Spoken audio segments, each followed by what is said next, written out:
Grant, please wait! Don't leave! We can fix this! No, I'm leaving now. There's nothing left to talk about. He actually left. Grant, please wait! Don't leave! We can fix this! Please, just give me 1 minute! No, I'm leaving now. There's nothing left to talk about. He actually left. Please, wait!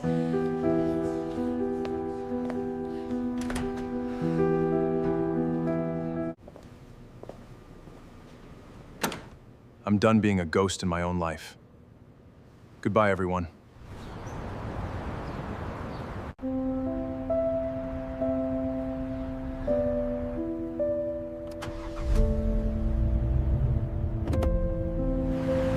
The second Daniel Voss opened his bottom desk drawer for the last time. Nobody typed. Nobody whispered. Every person on that floor already understood what they were watching, even before Daniel lifted the small framed photo of his daughter and set it gently inside a cardboard box. Across the open floor plan, Preston Cole stood with his arms folded, like a man who had already decided how this moment would end. "Leave my company then," he said, his voice flat and final. Daniel looked at him for a long moment before answering. "You already made that choice for me the day you said no. If you believe good people deserve better bosses, stick around, because this story is not finished yet." Daniel had spent nearly 9 years at Continental Freight Solutions, a mid-sized trucking and logistics company tucked into an industrial stretch outside Denver, Colorado. Nobody grew up dreaming of freight scheduling, but Daniel had a gift for it, a quiet talent for untangling delayed shipments and rerouting trucks before small problems became expensive ones. Coworkers used to joke that he could fix a supply chain disaster with a legal pad and a gas station coffee, and he always laughed along, because laughing was easier than explaining how exhausted he actually felt most days. 4 years earlier, Daniel's wife Hannah had died suddenly from a brain aneurysm, leaving him alone to raise their daughter Ruby, who was 5 years old at the time, and barely old enough to understand what forever meant. Since then, his entire life had folded itself around one purpose: keeping Ruby steady, even when the ground kept shifting beneath both of them. Mornings started at 5:15, lunches packed in the dark, Ruby's hair braided from memory, after watching the same tutorial video more times than he could count. His elderly neighbor Dolores Ferris helped fill the gaps, watching Ruby most afternoons, until Daniel finished his shift and drove the 22 minutes home. He tried paying her properly every month, and every month she waved the money away, insisting she enjoyed the company more than the cash. "You already fix my porch steps every fall," she would tell him, and he would answer that she already spoiled Ruby rotten, and somehow that arrangement had worked, quietly and steadily, for years. Then the company changed hands, and Preston Cole arrived with an MBA, a wardrobe of tailored suits, and a philosophy that treated every employee like an interchangeable line item. Within a month, remote flexibility vanished, informal accommodations disappeared from the handbook, and the phrase "discipline creates results" replaced any conversation about actual people's lives. To Daniel, it sounded less like leadership, and more like a warning that nobody above him cared what happened once the workday ended. Because that was what he always did. He rearranged childcare around new mandatory hours, skipped lunch breaks to answer emails, and found himself half present at the kitchen table while Ruby colored dinosaurs beside him. One evening she finally asked without looking up, "Are you even listening, Dad?" And the question landed harder than any deadline ever had, because she had not asked for help. She had asked because she already suspected the answer. That spring brought relentless rain to Denver, flooding intersections and slowing school pickup lines across the district. Dolores called one Thursday morning sounding apologetic, explaining that her arthritis had flared up too badly to watch Ruby after school the next day. Daniel spent his entire lunch break calling every daycare center within a 20-minute radius, and none of them had room for a single afternoon on short notice. That night he emailed Human Resources requesting 2 hours of unpaid leave on Friday, offering to make the time up over the weekend without complaint. No response came. Friday arrived, and at 2:10, HR finally replied with a single word: denied, citing a policy that had not existed 6 months earlier under the previous management. Daniel walked upstairs and asked to speak with Preston directly, hoping a real conversation might accomplish what an email could not. Preston barely glanced up from his laptop screen. "We all have obligations," he said, "then handle yours without asking Miss Company to bend around them." Daniel explained that his daughter had nobody to pick her up, and Preston answered simply, Then that's a staffing problem you need to solve yourself, not mine. The exchange grew sharper from there, though Daniel never raised his voice. He reminded Preston that he had covered countless holiday shifts, weekend emergencies, and had not taken a single sick day in almost 4 years. Preston leaned back in his chair and said, "Maybe you're due for one then." And something in that offhand cruelty made the decision for Daniel before he had even consciously made it himself. "I only need 2 hours," Daniel said quietly. "No," Preston repeated. "Then I don't know what else you want from me," Daniel answered. And Preston shrugged and said the words that would follow him for months afterward. "Leave my company then, if you can't handle the job." Daniel did not argue. He did not raise his voice or slam a single drawer.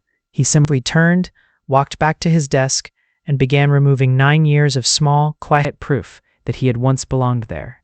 A chipped ceramic mug Ruby had painted in kindergarten went into the box first, followed by a tiny wooden truck she swore brought him good luck on difficult shipping days.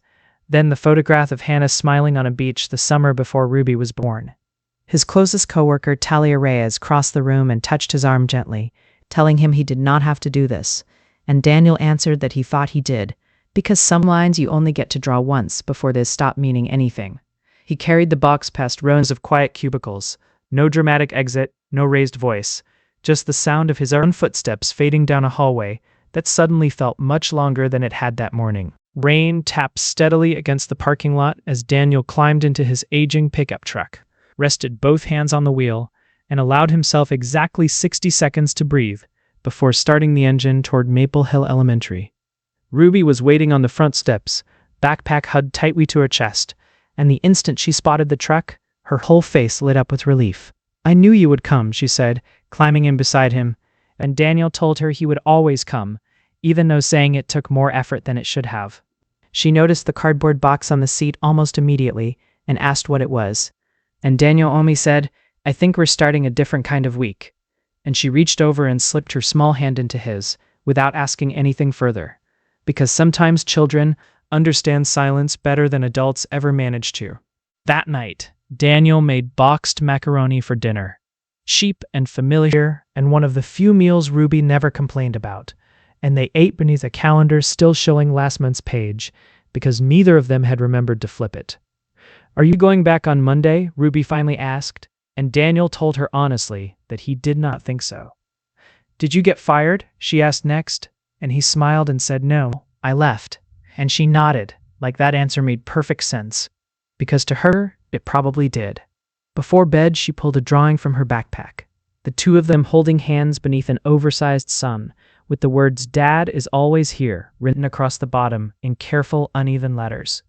Daniel folded it slowly and slid it into his wallet, telling her this one belonged with him now. He did not know yet what Monday would bring, or how many silent job applications would follow, or how far the consequences of that single conversation would eventually reach back inside the walls of Continental Freight.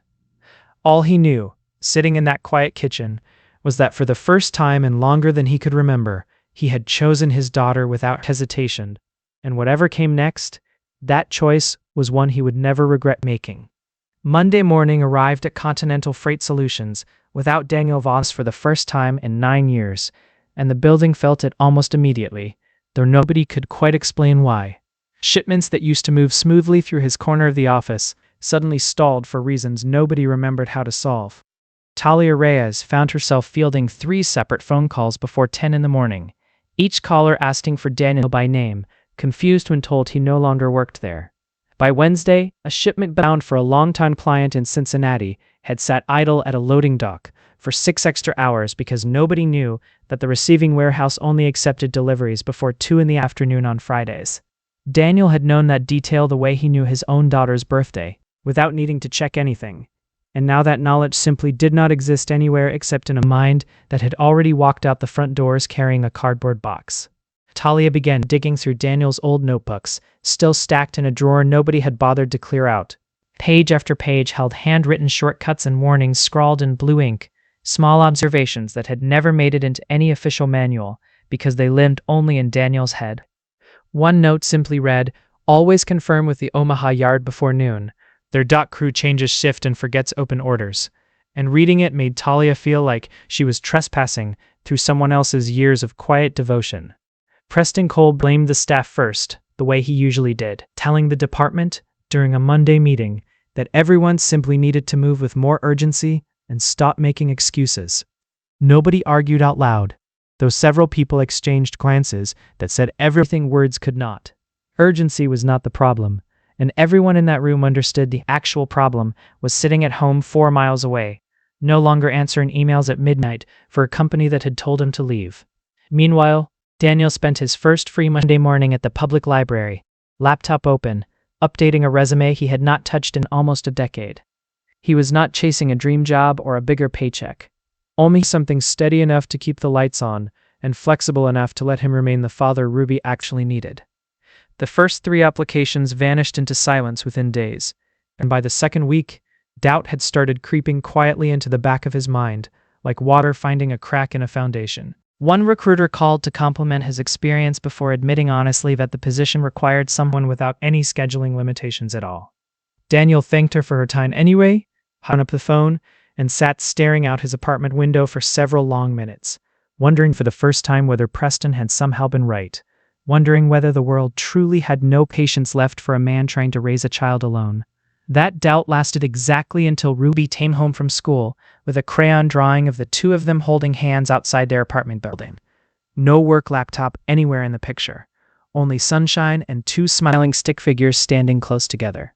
She taped it to the refrigerator herself and told him it was because now he was always there in the afternoons. And Daniel realized that whatever came next financially, something important had already been repaired that could not be measured on any resume. The following week, a friend for Ruby's old daycare mentioned an opening at Willowbrook Community Clinic, a small nonprofit health center on the edge of town that helped low-income families access basic medical care. Daniel almost skipped the application, assuming a clinic would not need someone with a freight and logistics background, until he read further and realized they needed a scheduling and operations coordinator, someone who understood how to keep complicated systems from collapsing under pressure. The woman who interviewed him, Grace Odom, ran the clinic with the calm efficiency of someone who had spent 20 years solving problems with far fewer resources than she actually needed. When Daniel explained that he required roughly 20 minutes every afternoon to collect Ruby from school before finishing his work remotely, Grace did not reach for a policy binder or hesitate for even a second. She simply asked whether he could still meet his deadlines, and when he said absolutely, she said, "Then we have no problem at all," and the conversation ended almost before it had fully begun. That simple exchange lasted less than 90 seconds, yet it left Daniel sitting in his truck afterward, feeling strangely unfamiliar with his own relief, as though he had forgotten that reasonable conversations between employers and employees were still something that existed in the world. He started the following Monday, and within 2 weeks, Ruby had claimed a small corner of the clinic waiting room as her unofficial afternoon headquarters, complete with crayons donated by one of the nurses and a coloring book about the human heart that she carried everywhere. The receptionist taught Ruby how to water the small collection of plants along the front window, and the drivers who delivered donated medical supplies began greeting her by name every time they walked through the door. Nobody had planned any of it, yet Ruby had somehow become part of the fabric of the place without anyone deciding it should happen, the way children sometimes do when they finally land somewhere that feels steady enough to trust. Back at Continental Freight, the cracks kept widening slowly, the way a windshield spreads outward from one small point of impact.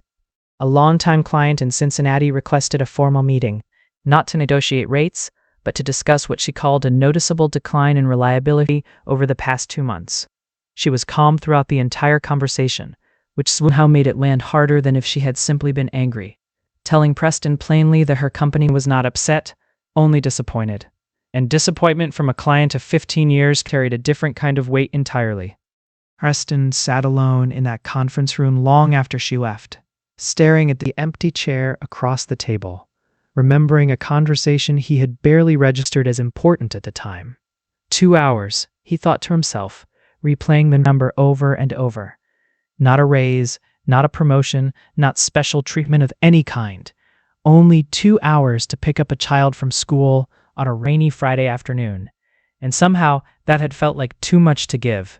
3 more experienced coordinators resigned within the month that followed, each one citing vague reasons about culture and workload during their exit interviews, though everyone privately understood the real reason had a name that nobody said out loud anymore. New hires accepted offers, lasted a few uneasy weeks, and quietly left again, and Continental Freight Solutions slowly became less of a company collapsing and more of a place that had simply stopped being anywhere worth building a future. One rainy afternoon, Talia found Preston standing beside Daniel's old cubicle, still technically empty, though nobody had officially reassigned it to anyone else. "You worked with him longer than I did," Preston said quietly, almost to himself. "Why didn't anyone tell me how much he actually held together around here?" Talia answered honestly, telling him that Daniel had never been the kind of person who announced his own value out loud. He simply did the work and trusted that it mattered, whether or not anyone above him ever noticed. Preston looked around the department that afternoon and realized for the first time in months that nobody was avoiding his eyes out of fear anymore. They were avoiding his eyes because they were simply exhausted, worn down by a version of leadership that mistook rigidity for strength. And somewhere underneath that realization, a much harder question was beginning to take shape in his mind.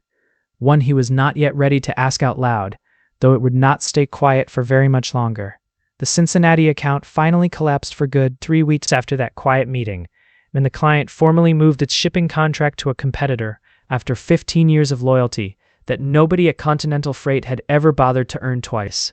The loss triggered a review from corporate headquarters, and for the first time since arriving, Preston found himself the one being questioned instead of the one asking all the questions, sitting across from executives who wanted to understand exactly when things had started slipping.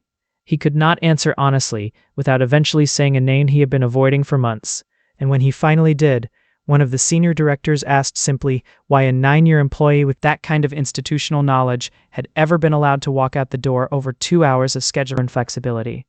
Preston did not have a good answer, because there had never actually been one, only stubbornness dressed up as a policy that made him feel more in control than he actually was. A week later, Preston drove out to visit another client on the far side of town, and passed a small community clinic with a familiar, weather-worn pickup truck parked out front. He almost kept driving, telling himself it was none of his business anymore, but something made him pull into the lot instead, some combination of curiosity and a guilt he had been carrying quietly for longer than he wanted to admit.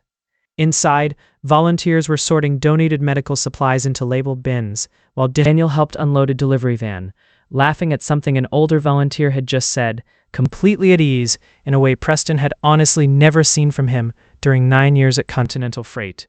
He looked lighter somehow. Not wealthier, not more important on paper, just lighter, like a weight had finally been set down after being carried for far too long without anyone offering to help.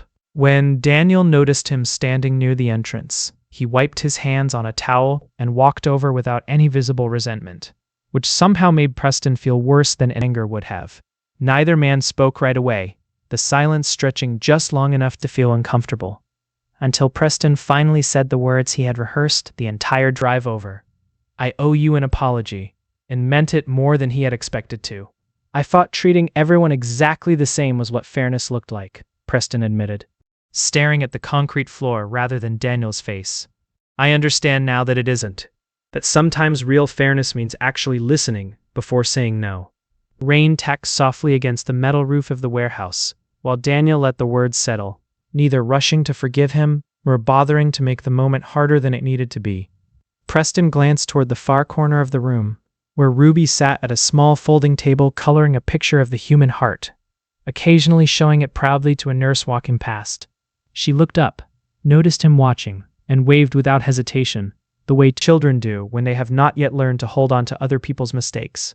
Preston waved back, and something in that small, uncomplicated gesture landed harder than anything the Cincinnati client or the corporate review had managed to say to him all month. "I also wanted to ask if you would consider coming back," Preston said finally, his voice quieter now, almost uncertain in a way Daniel had never heard from him before. Daniel smiled, not unkindly, and told him he appreciated the offer, but that he had already found everything he had actually been looking for, and it had taken losing his old job to finally understand what that even meant. "What could I have done differently?" Preston asked, and the question seemed to genuinely surprise him as it left his mouth, as though he had not planned to ask it until the moment arrived. Daniel thought for a moment before answering honestly, telling him he could have asked one more question before giving one more order, that leadership was rarely about being right the fastest. It was about being willing to listen, even when listening cost you something. There was not much left to say after that, so they shook hands. No dramatic music, no gathered coworkers watching from a distance. Only two grown men standing in a warehouse, understanding each other slightly better than they had an hour earlier. Preston left without asking again, and Daniel went back to finishing the delivery unload, Ruby's crayon still squeaking softly against paper somewhere behind him. Months later, Continental Freight Solutions quietly introduced a flexible scheduling policy for employees with children or dependent family members, along with new manager training focused on listening before refusing requests outright. The policy was never named after Daniel, and most employees who benefited from it never learned the story behind why it existed, which somehow felt appropriate, since Daniel had never done any of it hoping for recognition in the first place. Sometimes the people who quietly make workplaces better never receive an award or a mention in a company newsletter. They simply leave behind an empty desk that teaches everyone left standing exactly what they had been taking for granted. Talia eventually became the department lead, and she kept one of Daniel's old sticky notes taped inside her top drawer for years afterward, a small reminder that knowledge without empathy rarely holds anything together for very long. At Willowbrook Community Clinic, Daniel found something he had not fully realized he was missing. A version of steadiness that did not require sacrificing the only person he was actually working for in the first place. The paycheck covered what needed covering. The work genuinely mattered to the families it served, and every single afternoon, without apologizing to anyone, he walked through the front doors himself and picked Ruby up before finishing the rest of his day at home beside her. On Fridays, they started stopping for soft-serve ice cream on the drive home. Nothing expensive or elaborate, just a small ritual that slowly became the thing they both looked forward to most during the week. One evening, Ruby looked up from her cone and said quietly that she was glad he had left his old job, and Daniel laughed and told her he was glad too, meaning it more fully than he had expected to at the time. He realized, sitting in that parking lot with melting ice cream and his daughter's sticky fingers wrapped around his own, that success had never actually been about holding on to the biggest title or the most impressive paycheck available. Sometimes success looked much smaller and much quieter than that. It looked like refusing to lose the people who were waiting for you long after everyone else had already gone home for the day. Life does not always reward good choices the moment we make them, and Daniel had learned that lesson the hard way, sitting in a library updating a resume while doubt whispered that he had made a mistake he could not undo. But the reward eventually arrived anyway, quietly in unhurried dinners and unrushed afternoons, in a daughter who never once had to wonder whether her father's job mattered more to him than she did. In the end, the greatest kind of success was never about having power over other people, or being the one who got to say no from behind a closed office door. It was about building a life steady enough that the people counting on you never had to ask twice whether they came first, because they already knew the answer, the same way Ruby had always known her father would come.